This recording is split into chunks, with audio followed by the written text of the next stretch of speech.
Hello students, welcome to Learn Me Now. Today we are going to solve Model Question Set 1 of English for Class 10th Board.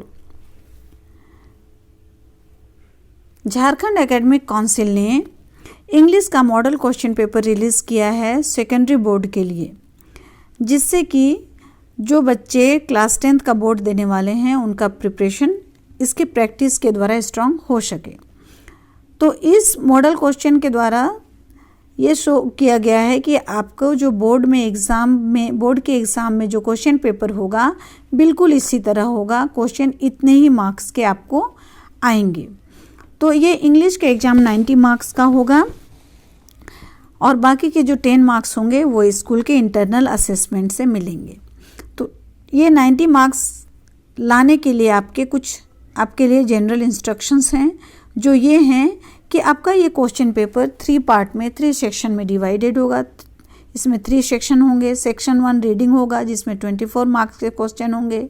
Section be writing and grammar portion होगा जिसमें 34 marks के questions होंगे। और section C आपका जो text book है, literature text book, जिसमें जो दो बुक्स आते हैं उनमें से आपके क्वेश्चंस होंगे 32 मार्क्स के। सारे क्वेश्चंस कंपलसरी हैं, आपको आंसर करने हैं और मार्जिन के बगल में जो मार्क्स गिवन होंगे, दिए होंगे, वो आपके क्वेश्चन के फुल मार्क्स को शो करते हैं। आप लोगों से ये रिक्वायर किया जाता है, होप किया जाता है, एक्सपेक्ट किया जाता है कि आप अपने लैंग्वेज में, अपने वर्ड्स में आंसर देंगे। सो स्टूडेंट्स, लास्ट के वीडियोस में, पहले वीडियो में मैंने आपको रीडिंग सेक्शन को सॉल्व करने बतलाया। पार्ट 2 में मैंने राइटिंग पोर्शन को सॉल्व करना सिखाया। इस वीडियो में मैं आज आपको बतलाऊंगी कि जो ग्रामर का पोर्शन होगा, जो 24 मार्क्स का होगा, वो आप कैसे सॉल्व करेंगे। तो writing 34 marks total writing and grammar section में है, जिसमें से राइटिंग सेक्शन का 10 मार्क्स का हमने आंसर सॉल्व कर लिया है लास्ट वीडियो में।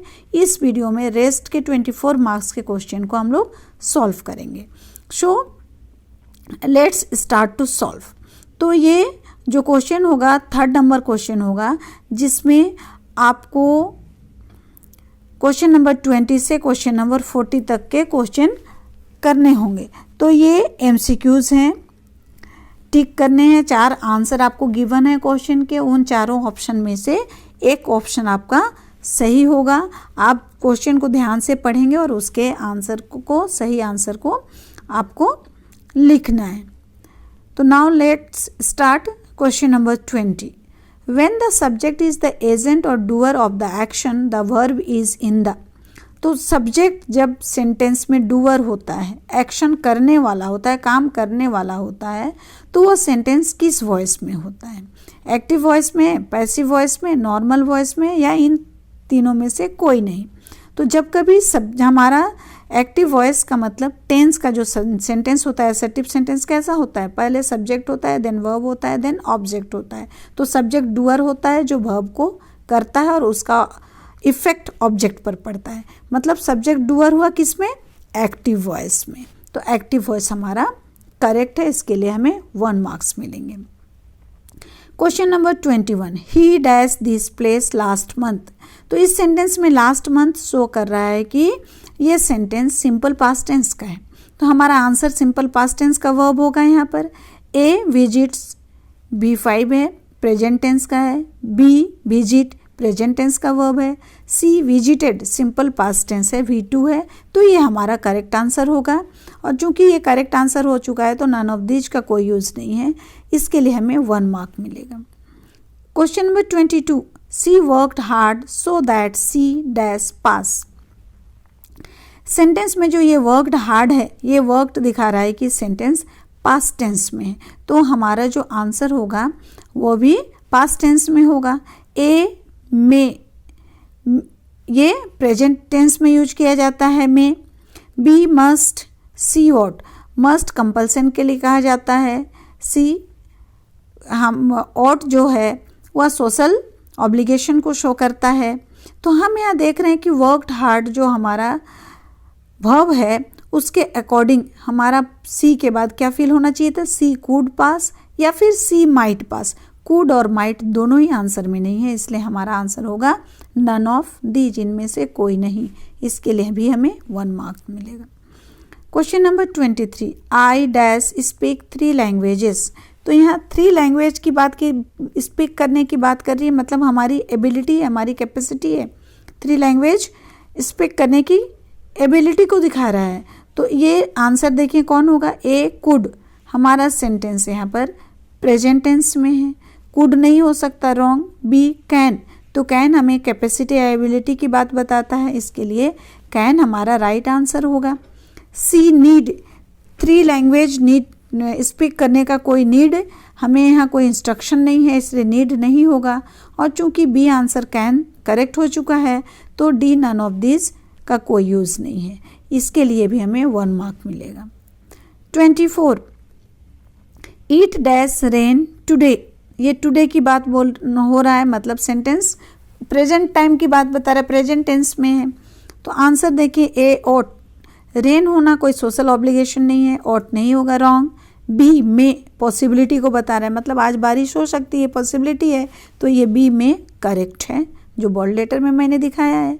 सी मस्ट, रेन हम ज़बरदस्ती नहीं करा सकते हैं, कंपल्सन नहीं डाल सकते, इसलिए मस्ट नहीं होगा। और बी करेक्ट आंसर है, तो नन ऑफ दिस का कोई यूज़ नहीं है, इसके लिए भी 1 मार्क्स गिवन है। Question number 25, C dash 100 rupees from me. तो यहाँ सेंटेंस में हमें क्या देखना है कि सेंटेंस में सिंपल प्रेजेंट टेंस भी हो सकता है और सिंपल पास्ट टेंस भी हो सकता है। आंसर देखें, बोरोड सिंपल पास्ट टेंस में है, ईच बोरोइंग, तो यहाँ कंटिन्यूटी की कोई कंटिन्यूअस टेंस में है, प्रेजेंट कंटिन्यूअस टेंस में, लेकिन हमारा सेंटेंस कंटिन्यूटी को नहीं बता रहा है, इसलिए ये आंसर रॉन्ग है। सी वॉज बोरोड, तो यहाँ सी को बोरो नहीं किया जा सकता, और ये सी वॉज बोरोड पैसिव वॉइस में होता है, यहाँ नहीं हो सकता, इसीलिए ये सेंटेंस हमारा एक्टिव वॉइस में, पैसिव वॉइस में है नहीं, इसलिए सी नंबर रॉन्ग है। और चूंकि हमारा ए नंबर करेक्ट हो चुका है, सी बोरोड 100 रुपीज़ फ्रॉम मी, तो नन ऑफ दिस का कोई यूज़ नहीं है, इसके लिए भी 1 मार्क गिवन है। Next question is children dash noise in the class when the teacher is absent from the class. Sentence में हमारा वर्ब इज शो कर रहा है, सेंटेंस प्रेजेंट टेंस में, तो हमारा आंसर भी प्रेजेंट टेंस में होगा। देखिए A number make, make present tense है। B were making past continuous है, wrong. C made simple past tense का वर्ब है, रॉन्ग, B2 है।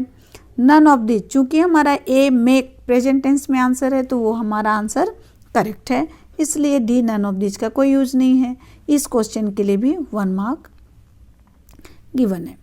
27, indirect speech of he said to me I am writing a letter is.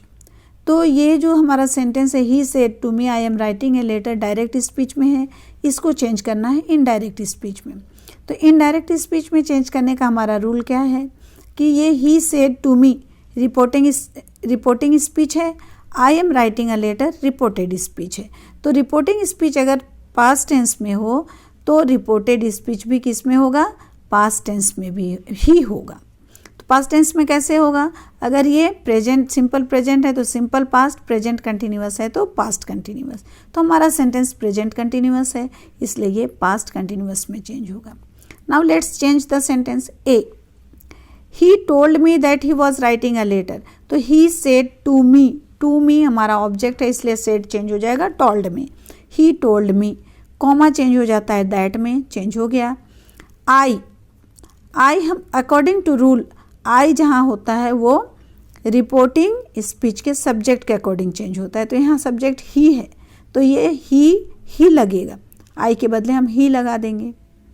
And हमें am writing जो present continuous है उसको past continuous में बनाना है, तो ही थर्ड पर्सन सिंगुलर है, उसके साथ पास्ट कंटिन्यूअस में वॉज हेल्पिंग वर्ब लगता है, और राइटिंग हमारा कंटिन्यूअस टेंस में है, तो he was writing a letter. तो ये आंसर हमारा करेक्ट है।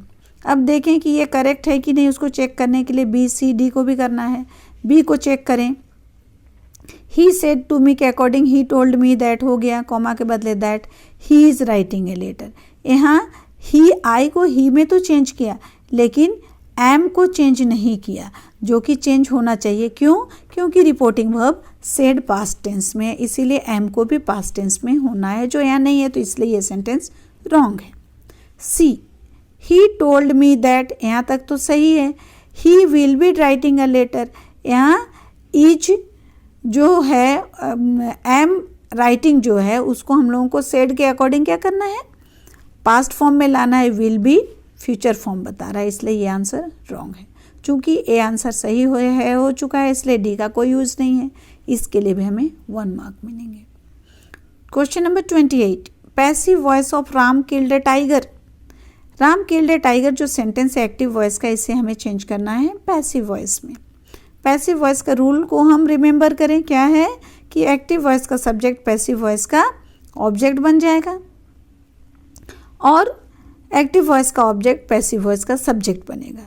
दूसरी बात, जो मेन वर्ब है उसका थर्ड फॉर्म लगेगा, तो टेंस कौन बताएगा, हेल्पिंग वर्ब बतलाएगा और ऑब्जेक्ट के पहले बाई लग जाएगा। देखें कौन सा सही है। ए नंबर देखते हैं, अ टाइगर जो ऑब्जेक्ट है यहाँ पर सब्जेक्ट बन गया, सही है। किल्ड थर्ड फॉर्म में आ गया, राम सब्जेक्ट से ऑब्जेक्ट चल गया, बहुत अच्छा। लेकिन टेंस ये सेंटेंस में कोई नहीं बता रहा है, टेंस बताने के लिए हेल्पिंग वर्ब नहीं है, इसलिए आंसर रॉन्ग है। बी, राम किल्स ए टाइगर, ये सेंटेंस पैसिव वॉइस में नहीं है, राम किल्स ए टाइगर एक्टिव वॉइस का ही सेंटेंस है और ये टेंस भी प्रेजेंट टेंस में, इसलिए ये रॉन्ग हो गया। सी, अ टाइगर हमारा ऑब्जेक्ट सब्जेक्ट बन गया। राम किल्ड अ टाइगर, चूंकि ये सेंटेंस सिंपल पास्ट टेंस में है, इसीलिए हमें यहाँ सिंपल पास्ट टेंस में ही सेंटेंस बनाना है। तो सिंपल पास्ट टेंस में हेल्पिंग वर्ब वॉज और वेयर लगता है। और टाइगर थर्ड पर्सन सिंगुलर है, इसलिए इसके साथ वॉज लगा। किल्ड सेकेंड फॉर्म भी किल्ड होता है, यहाँ थर्ड फॉर्म भी किल्ड ही होता है। और उसके बाद राम जो एक्टिव वॉइस का सब्जेक्ट है वो पैसिव वॉइस का ऑब्जेक्ट बना, उसके पहले बाई लगा। तो ये आंसर हमारा करेक्ट है और ये आंसर करेक्ट है, तो डी नन ऑफ दीज का कोई यूज़ नहीं है, इसके लिए भी हमें 1 मार्क मिलेंगे। Question number 29, comparative degree of he is as strong as you is. तो he is as strong as you positive degree में है सेंटेंस, इसको कंपैरेटिव डिग्री में लाना है। कंपैरेटिव डिग्री का मतलब दो जो नाउन या प्रोनाउंस होते हैं उनकी क्वालिटी को हम कंपेयर करते हैं कि किसकी क्वालिटी कम है किसका ज़्यादा, लेकिन हमें यहाँ पॉजिटिव डिग्री में बताना है दोनों की क्वालिटी सेम है। ही भी उतना ही स्ट्रॉन्ग है जितना कि यू है, तो इसके मीनिंग को चेंज नहीं होने देना है, टेंस को भी चेंज नहीं होने देना है और मीनिंग को भी चेंज नहीं होने देना है। दूसरा रूल कंपैरेटिव डिग्री का क्या होता है कि जो लास्ट वाला सब्जेक्ट होता है उसको हम लोग पहले में लाते हैं और फर्स्ट वाला सब्जेक्ट लास्ट में चला जाता है। तो चलिए चेंज करके देखते हैं।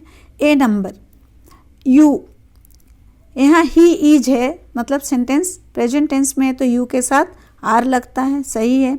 स्ट्रॉन्गर देन मी, ये स्ट्रॉन्गर कंपैरेटिव डिग्री आया, देन मी, तो वह मुझसे, तुम मुझसे ज़्यादा स्ट्रॉन्गर हो, तो यू क्या हो गया, यू की क्वालिटी अधिक हो गई, तो ये सेंटेंस रॉन्ग हो गया, क्योंकि हमें क्या करना है, दोनों की क्वालिटी को सेम रखना है। B, he is stronger than me, यहाँ सब्जेक्ट चेंज हुआ ही नहीं, आगे का पीछे गया ही नहीं, और इसमें भी ही ज़्यादा स्ट्रॉन्गर है मी से, दोनों का जो क्वालिटी है वो क्या हो गया, कम और ज़्यादा है, इसलिए ये रॉन्ग हो गया। C, you are not stronger than me, you he से स्ट्रॉन्गर नहीं है, तो यहाँ ही और यू दोनों को कंपेयर किया गया है, तो यू स्ट्रॉन्गर नहीं है ही से, इसका मतलब दोनों क्या है, बराबर स्ट्रॉन्ग है, तो दोनों बराबर स्ट्रॉन्ग है, यही तो इसका मीनिंग है, ये तो सेंटेंस है, इसलिए ये आंसर करेक्ट है। और जब ये करेक्ट है तो डी नन ऑफ दिस नहीं होगा, रॉन्ग हो गया, इसके लिए भी 1 मार्क्स मिलेंगे। Question number 30, the complex form of he confessed his guilt. He confessed his guilt simple form है, सिंपल सेंटेंस है, इसको हमें कॉम्प्लेक्स फॉर्म कॉम्प्लेक्स सेंटेंस में लाना है। तो कॉम्प्लेक्स सेंटेंस कैसा होता है, कॉम्प्लेक्स सेंटेंस में 2 क्लॉज होते हैं, एक इंडिपेंडेंट क्लॉज और एक सबऑर्डिनेट क्लॉज। इंडिपेंडेंट क्लॉज पर डिपेंड करता है सबऑर्डिनेट क्लॉज अपने मीनिंग को कंप्लीट करने के लिए। तो ये ऐसा हमारा कॉम्प्लेक्स सेंटेंस होता है। तो ऐसे ही हमें इसको बनाना है कि ही कॉन्फेस्ड हिज गिल्ट, उसने अपने गिल्ट को कॉन्फेस किया। तो इसको हमें दो क्लॉज में डालना है। कैसे? ए देखें, ही कन्फेस्ड दैट, तो ही कन्फेस्ड एक क्लॉज बन गया, लेकिन उसने क्या कन्फेस किया, इसका मीनिंग कंप्लीट नहीं, वही सबऑर्डिनेट क्लॉज है। क्या है कि he was guilty independent clause है। ही वॉज गिल्टी को अगर हम अलग से भी लिख दें तो ये एक मीनिंगफुल सेंटेंस है। तो ही कन्फेस्ड के मीनिंग को कंप्लीट करने के लिए ही वॉज गिल्टी का यूज किया गया, वो उस पर डिपेंड कर रहा है, इसीलिए ये कॉम्प्लेक्स सेंटेंस है। तो ये हमारा आंसर करेक्ट है। अब इसको करेक्ट ठहराने के लिए देखें, बाकी रॉन्ग होना चाहिए। कैसे होगा? B, he did confess his guilt.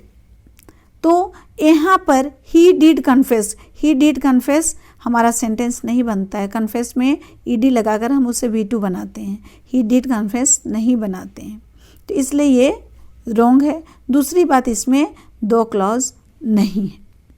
C, he had confessed his guilt, तो ये ग्रामेटिकली तो करेक्ट है, लेकिन ये सिंपल सेंटेंस है, सिंपल फॉर्म है, कॉम्प्लेक्स फॉर्म नहीं है, इसलिए ये रॉन्ग हो गया। और अगर ए हमारा करेक्ट हो चुका है तो डी नन ऑफ दिस का कोई यूज नहीं रहा, इसलिए ये रॉन्ग हो गया। इसके लिए भी 1 मार्क गिवन है। Next question is 31, remove too in the sentence you are too lazy to work is. You are too lazy to work जो सेंटेंस है उसके टू को रिमूव करना है, हटाना है। तो इसका क्या रूल है कि टू को हटाने के लिए अगर टू लेजी, एडजेक्टिव लेजी के बाद, कोई भी एडजेक्टिव के बाद कोई वर्ब आए तो हम लोग टू को हटाकर सो दैट लगाते हैं। सो पहले लगाते हैं, देन एडजेक्टिव, देन दैट, और उसके बाद सेंटेंस जिस टेंस में है, अगर ये प्रेजेंट टेंस में है तो उसमें कैन नॉट लगाएंगे सब्जेक्ट के बाद, और पास्ट टेंस में है तो कुड नॉट लगाएंगे। ये हमारा रूल है। तो यहाँ हमारा sentence you are too lazy to work में क्या है? प्रेजेंट टेंस में है सेंटेंस, इसलिए हमारा आंसर भी प्रेजेंट टेंस में होगा। देखें A, you are so lazy, to को हटाकर सो लगाया, लेजी के बाद दैट लगाया, सो दैट लग गया। दैट, यू हमारा जो सब्जेक्ट है उसको फिर से रिपीट करेंगे, you can not work, can not present tense में, इसलिए हमारा आंसर करेक्ट है। अब देखें बाकी इनकरेक्ट क्यों है। B, you are very lazy, you are very lazy क्यों नहीं होगा? अगर यू आर टू लेजी केवल होता, टू वर्क नहीं होता, तो यहाँ पर यू आर वेरी लेजी होता, बट यहाँ टू वर्क वर्ब है, इसीलिए यहाँ पर हमें सो दैट लगाना था। इस सेंटेंस में सो दैट नहीं, इसलिए ये सेंटेंस रॉन्ग है। सी, यू आर नॉट लेजी, ये तो मीनिंग भी चेंज हो जा रहा है, इसलिए ये आंसर रॉन्ग है। और जब आंसर ए करेक्ट हो चुका है तो डी नन ऑफ दिस का कोई यूज नहीं, ये ऑलरेडी रॉन्ग हो गया, इसके लिए भी 1 मार्क मिलेंगे। Question number 32, the compound form of in spite of hard work he failed is. तो in spite of hard work he failed को हमें कंपाउंड फॉर्म में लाना है। ये in spite of hard work he failed, ये हमारा कॉम्प्लेक्स सेंटेंस है, तो इसको हमें कंपाउंड सेंटेंस में बनाना है। तो कंपाउंड फॉर्म कैसे बनता है? इसमें दो इंडिपेंडेंट क्लॉजेज आते हैं जो कि कंजंक्शन से जुड़े रहते हैं, एंड, बट, सो, ये कंजंक्शन लगाकर हम लोग इसको जोड़ते हैं। तो इन स्पाइट ऑफ का अर्थ क्या होता है? ये सेंटेंस हमारा कॉन्ट्रास्ट बता रहा है कि हार्ड वर्क करने के बावजूद, करते हुए भी वह फेल हो गया। तो ये बावजूद जो वर्ड है ये कॉन्ट्रास्ट को बता रहा है, अपोजिट बात बता रहा है कि वो हार्ड वर्क किया फिर भी फेल हो गया। तो इसके मीनिंग को सेम रखते हुए हमें सेंटेंस को कंपाउंड फॉर्म में चेंज करना है। देखें A, he worked hard and failed, he worked hard, वह हार्ड वर्क किया, एंड ही फेल्ड, तो ये एंड कंजंक्शन से तो जुड़ा, लेकिन मीनिंग क्या कर रहा है? सेम बात बता रहे कि वो हार्ड वर्क भी किया और फेल हो गया। तो हार्ड वर्क करके फेल हुआ, ये कॉन्ट्राडिक्शन नहीं बता रहा है, कॉन्ट्रास्ट नहीं बता रहा है। बी, ही रॉन्ग हो गया ये sentence. B, he worked hard but failed, वह हार्ड वर्क किया लेकिन फेल हो गया। यहाँ कॉन्ट्रास्ट है, बट हमारा कॉन्ट्रास्ट को बताता है। तो ही वर्कड हार्ड, वह हार्ड वर्क किया लेकिन परंतु फेल हो गया। तो ये कॉन्ट्रास्ट इन स्पाइट ऑफ के मीनिंग को बता रहा है, इसलिए ये आंसर करेक्ट है। देखें सी रॉन्ग है या राइट है। ही worked hard so he failed, वह हार्ड वर्क किया इसलिए फेल हो गया। तो यहाँ कॉन्ट्रास्ट नहीं दिखा रहा, हार्ड वर्क किया उसका रिजल्ट हुआ कि वो फेल हो गया, तो कॉन्ट्रास्ट नहीं दिखा, इसलिए ये सेंटेंस रॉन्ग है। और जब बी सेंटेंस करेक्ट हो चुका है तो डी नन ऑफ दिस नहीं होगा, और इसके लिए भी हमें 1 मार्क मिलेंगे। Question number 33, the transformation of he is honest into a negative sentence. He is honest ये हमारा एसर्टिव सेंटेंस है, इसको चेंज करके नेगेटिव सेंटेंस लाना है। तो नेगेटिव सेंटेंस लाने के लिए हमें क्या करना होता है, नो या नॉट लगाना होता है जिससे नेगेटिव बनेगा। लेकिन ट्रांसफॉर्मेशन का रूल है कि हमारा जो सेंटेंस मीनिंग दे रहा है वो मीनिंग चेंज नहीं होना है। तो ही इज ऑनेस्ट, वह ऑनेस्ट है मतलब ऑनेस्ट ही रहेगा। तो देखिए आंसर क्या होगा, he is not dishonest. Not लगा इसलिए सेंटेंस नेगेटिव बन गया, और डिसऑनेस्ट लगा मतलब वो डिसऑनेस्ट नहीं है तो क्या है, ऑनेस्ट है। तो नेगेटिव लाने का और एक रूल होता है कि हम लोग जो भी एडजेक्टिव होता है उसको क्या करते हैं, उसके पहले नॉट लगा देते हैं और एडजेक्टिव का ऑपोजिट वर्ड लिख देते हैं। तो ऑनेस्ट का ऑपोजिट क्या हुआ, डिसऑनेस्ट। तो ये आंसर करेक्ट है। बी देखें, he is not honest. Not negative sentence तो बन गया लेकिन ऑनेस्ट को ऑनेस्ट ही रहने दिया, वो ऑनेस्ट नहीं है, तो सेंटेंस का मीनिंग चेंज हो गया। ये रॉन्ग आंसर।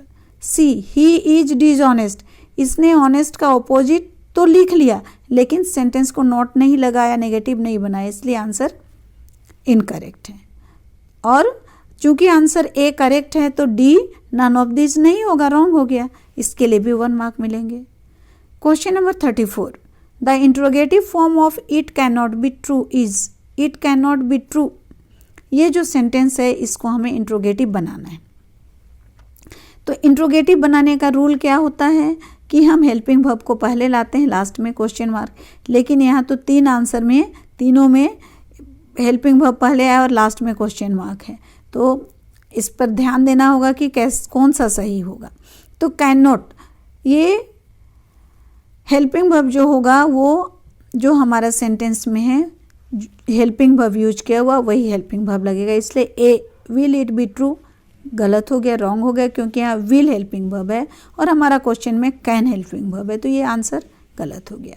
बी देखें, कैन इट बी ट्रू, तो हमें इंटेरोगेटिव फॉर्म बनाना है, क्वेश्चन फॉर्म बनाना है। इट कैन नॉट बी वो ट्रू नहीं हो सकता है, इसका क्वेश्चन क्या होगा, तो कैन इट बी ट्रू हमारा सही आंसर होगा। क्यों होगा कैन इट बी ट्रू, क्योंकि इंट्रोगेटिव सेंटेंस बनाना है, कैन जो हमारा हेल्पिंग वर्ब है वो आगे आ गया और लास्ट में क्वेश्चन मार्क भी गिवन है, इसलिए आंसर सही होगा। इसी से मिलता जुलता दूसरा आंसर है C, can not it be true. तो ये क्यों सही नहीं होगा, जबकि कैन नॉट तो ऊपर भी गिवन है, ये इसलिए सही नहीं होगा कि हमें इंटेरोगेटिव फॉर्म बनाना है, नेगेटिव इंट्रोगेटिव नहीं। और ये जो can not it be true है तो यहाँ कैन नॉट इट बी नहीं होता, कांट इट बी ट्रू होता है। अगर कैन के साथ नॉट लगाएं तो कैंट इट बी ट्रू लिखते हैं या फिर can it not be true लिखते हैं, और can it not be true अगर लिखते हैं तो वो निगेटिव इंट्रोगेटिव सेंटेंस बन जाएगा, केवल इंट्रोगेटिव नहीं है, इसलिए ये रॉन्ग है। और चूंकि बी क्वेश्चन आंसर हमारा करेक्ट हो चुका है, इसलिए डी नन ऑफ दिस का कोई यूज़ नहीं है, ये आंसर रॉन्ग है, इसके लिए भी 1 मार्क मिलेंगे। Next question 35, John is reading a novel is an example of. John is reading a novel कौन सा टेंस का है, तो जॉन इज बता रहा है कि प्रेजेंट टेंस में है सेंटेंस, और रीडिंग बता रहा है कि कंटिन्यूअस टेंस में, तो प्रेजेंट कंटिन्यूअस टेंस का ये सेंटेंस है। आंसर देखें, A past tense, is present tense में यूज होता है इसलिए ये पास्ट टेंस नहीं है, A wrong. B present continuous, is present को बता रहा है, रीडिंग आईएनजी कंटिन्यूअस को बता रहा है, इसलिए ये आंसर करेक्ट है, प्रेजेंट कंटिन्यूअस। सी फ्यूचर टेंस, फ्यूचर टेंस में शैल विल लगता है जो यहाँ सेंटेंस में नहीं है, इसलिए फ्यूचर टेंस नहीं होगा। बी करेक्ट हो चुका है, इसलिए डी नन ऑफ दिस का कोई यूज नहीं है, इसके लिए भी हमें 1 मार्क मिलेंगे। Next question 36, my brother has not come yet is an example of. तो my brother has not come yet, ये हैज बता रहा है कि सेंटेंस प्रेजेंट परफेक्ट टेंस में है और नेगेटिव सेंटेंस में है। कम केम कम वर्ब का थर्ड फॉर्म है, इसलिए ये प्रेजेंट परफेक्ट टेंस में है। अब देखिए आंसर में क्या क्या गिवन है। A past tense, has present को बता रहा है इसलिए पास्ट टेंस नहीं होगा, A is wrong. B present perfect tense, has present को बता रहा है और कम परफेक्ट को बता रहा है, इसलिए ये प्रेजेंट परफेक्ट टेंस है, ये राइट आंसर है। सी फ्यूचर टेंस, शैल विल नहीं है इसलिए फ्यूचर टेंस नहीं होगा, ये रॉन्ग आंसर। और चूंकि बी आंसर करेक्ट हो चुका है तो डी नन ऑफ दिस का यूज़ नहीं है, इसलिए बी आंसर सही है। इसके लिए भी 1 मार्क मिलेंगे। 37 the English dash India till 1947। तो इंग्लिश यहाँ अंग्रेज के बारे कहा गया, इंग्लिशमैन के बारे, तो ये टिल 1947 मतलब 1947 तक इंडिया छोड़ चुके थे इंग्लिश। अब टिल 1947 का मतलब वो पास्ट का भी पास्ट, बहुत पहले की बात है, इसलिए ये आंसर हैड लेफ्ट होगा, क्योंकि हैड पास्ट परफेक्ट को बता रहा है, had left past perfect tense को बता रहा है, जो कि पास्ट के भी पास बहुत पहले जो गुजर चुका है, हो चुका है, उसके लिए पास्ट परफेक्ट टेंस लगाते हैं। बी लेफ्ट क्यों नहीं होगा? क्योंकि ये सिंपल पास्ट को बता रहा है, ये बहुत पहले की बात को नहीं बताता है। सिंपल पास्ट का मतलब जो काम जस्ट पहले कंप्लीट हो चुका होता है, इनडेफिनिट होता है उसके लिए, और यहाँ तो डेफिनिट बात बताई जा रही कि 1947 के बिफोर की बात है, तो ये डेफिनिट हो गया, इसलिए ये सिंपल पास्ट नहीं होगा, बी रॉन्ग। सी लिविंग, ये लिविंग अभी छोड़ रहा है, अभी काम हो ही रहा है, और यहाँ am is are was were कुछ भी नहीं है, सेल विल, तो ये आधा इंफॉर्मेशन दे रहा है, इसलिए ये रॉन्ग है। और वो 1947 के बिफोर की बात है जो कि लिविंग उसको शो नहीं कर रहा है, इसलिए भी ये इनकरेक्ट है। चूँकि ए नंबर आंसर करेक्ट है, इसलिए डी नन ऑफ दिस का यूज़ नहीं है, वो ऑलरेडी इनकरेक्ट है, गलत है, इसके लिए भी 1 मार्क मिलेंगे। Question number 38 the past perfect of eat is. Eat का past perfect, past perfect, perfect का मतलब तो समझ में आता है थर्ड फॉर्म, लेकिन पास्ट में तो वो पास्ट परफेक्ट किसको बताता है? Had eaten. पास्ट परफेक्ट में हेल्पिंग वर्ब हैड भी आता है, जैसे ऊपर वाले आंसर में हैड लेफ्ट हमने देखा था, इसमें भी हैड और ईट का थर्ड फॉर्म ईटन लगेगा। नेक्स्ट, इसके लिए भी 1 मार्क मिलेंगे। Next question is 39 the simple past of drink is. Drink जो प्रिंसिपल वर्ब है, इसका सिंपल पास्ट फॉर्म मतलब वर्ब का सेकेंड फॉर्म क्या होगा? वर्ब का सेकेंड फॉर्म ड्रिंक का ड्रिंक, ड्रैंक, ड्रंक, तो इसका सेकेंड फॉर्म होता है ड्रैंक, इसके लिए भी 1 मार्क मिलेंगे। नेक्स्ट एंड लास्ट क्वेश्चन है question number 40 transform the following sentences as directed in the bracket. Bracket में आपको इंस्ट्रक्शन दिया गया है, डायरेक्शन दिया गया है, इसके अनुसार आपको सेंटेंस को ट्रांसफॉर्म करना है, चेंज करना है। ए देखें क्या है, he is too fat to run. Remove too करना है, तो टू रिमूव करने के लिए हमने पहले भी एक क्वेश्चन देख रखा था कि अगर एडजेक्टिव के पहले केवल टू है, टू के बाद केवल एडजेक्टिव है तो वहाँ वेरी लगेगा, और अगर इसके बाद वर्ब है तो वहाँ सो दैट लगेगा। तो चलिए चेंज करते हैं। He is too fat to run. He is too के बदले सो, फैट आ गया, उसके बाद दैट लगाएंगे, सो दैट करना है क्योंकि बाद में टू रन है, तो he is so that, so fat that. Again हम सब्जेक्ट को लाएंगे ही, और इज प्रेजेंट टेंस में है इसलिए हम यहाँ कैन नॉट लगाते हैं, ही कैन नॉट रन। इसके लिए भी 1 मार्क मिलेंगे क्योंकि चारों क्वेश्चन के लिए 1 मार्क, 4 मार्क्स दिए गए हैं। B man is mortal into negative sentence. Man is mortal को नेगेटिव सेंटेंस में लगाना है, नेगेटिव का मतलब सेंटेंस में नो या नोट लगाना है, और इसको भी हमने पहले कर रखा है क्या कि सेंटेंस के मीनिंग को चेंज नहीं होना है। इसके लिए जो हमारा एडजेक्टिव है उसको क्या करना है, उसका ऑपोजिट लिखना है, नॉट के बाद उसका ऑपोजिट लिखना है। तो मैन इज नॉट लगा दिया नेगेटिव बनाने के लिए, और मॉर्टल का मीनिंग को सेम रखने के लिए उसका ऑपोजिट इमॉर्टल कर दिया कि मैन इमॉर्टल नहीं है तो कैसा है, मॉर्टल है। Next is he said to me I have written a letter into indirect speech. तो he said to me I have written a letter जो सेंटेंस है डायरेक्ट स्पीच में है, इसे इनडायरेक्ट स्पीच में चेंज करना है। तो इनडायरेक्ट स्पीच में चेंज करने के लिए क्या नियम हमने देखा था कि अगर हमारा reporting speech he said to me क्या है, पास्ट टेंस में है, तो reported speech I have written a letter को भी पास्ट में भी उसके अकॉर्डिंग लाना है। तो कैसे आएगा, तो he said to me past बता रहा है इसलिए I have written a letter present perfect tense है, इसको हमें पास्ट परफेक्ट टेंस में बनाना है। कैसे होगा, he said to me object होने के कारण सेड चेंज हो जाएगा टोल्ड में। ही टोल्ड मी कॉमा हटकर दैट बन गया, इन्वर्टेड कॉमा खत्म हो गया। आई प्रोनाउन रिपोर्टिंग स्पीच के सब्जेक्ट के अकॉर्डिंग चेंज होता है, तो रिपोर्टिंग स्पीच का सब्जेक्ट ही है, उसके अकॉर्डिंग हमने यहाँ ही लाया। तो ये ही स्मॉल लेटर में आया इसीलिए कि इन्वर्टेड कॉमा के में जो सेंटेंस था वो नया सेंटेंस था, उसका फर्स्ट लेटर कैपिटल था, और ए अलग से सेंटेंस नहीं बन रहा है, उसी सेंटेंस में ऐड हो रहा है, बीच में आ रहा है, इसीलिए सेंटेंस के बीच में कैपिटल एच नहीं लगा है ही के लिए। दैट ही हो गया। हैव रिटन को पास्ट परफेक्ट में लाना है, वो हैव का पास्ट क्या हो जाएगा, हैड। रिटन का थर्ड फॉर्म तो रिटन ही होता है, write wrote written a letter. तो ये हमारा सेंटेंस बन जाएगा, he told me that he had written a letter. Next question is he is reading a letter into passive voice. ये एक्टिव वॉइस का सेंटेंस है, इसको पैसिव वॉइस में बदलना है। पैसिव वॉइस में बदलने के लिए हमारा क्या रूल है कि एक्टिव वॉइस का सब्जेक्ट पैसिव वॉइस का ऑब्जेक्ट बनेगा, और एक्टिव वॉइस का ऑब्जेक्ट पैसिव वॉइस का सब्जेक्ट बनेगा। एक्टिव वॉइस का जो मेन वर्ब है, प्रिंसिपल वर्ब है, वह थर्ड फॉर्म में चेंज हो जाएगा, और टेंस को बताने के लिए एक्टिव वॉइस जिस टेंस में उसी टेंस में पैसिव वॉइस का सेंटेंस भी बनेगा। तो जब मेन वर्ब वहाँ थर्ड फॉर्म में चला गया तो टेंस कौन बतलाएगा, हेल्पिंग वर्ब बतलाएगा, जो नए सब्जेक्ट के अनुसार आया है। चलिए इसको चेंज करके देखते हैं, और ऑब्जेक्ट के पहले बाई लगता है, ये भी हम पढ़े हैं। चेंज करते हैं तो एक्टिव वॉइस का जो ऑब्जेक्ट है अ लेटर, वो पैसिव वॉइस का सब्जेक्ट बनकर आ गया। सेंटेंस चूंकि प्रेजेंट कंटिन्यूअस टेंस में है, इसलिए इसमें पैसिव वॉइस में भी सेंटेंस प्रेजेंट कंटिन्यूअस टेंस में होगा। तो प्रेजेंट कंटिन्यूअस में एम इज आर लगता है, तो एम इज आर इसमें अ लेटर नए सब्जेक्ट के अकॉर्डिंग लगेगा, तो a letter third person singular subject है, इसलिए इसके साथ इज लगेगा, अ लेटर इज। अब रीड का थर्ड फॉर्म रेड आ गया, तो रीडिंग आईएनजी कहाँ लगेगा, आईएनजी लगने के लिए उसमें बी में आईएनजी लगता है, तो a letter is being red.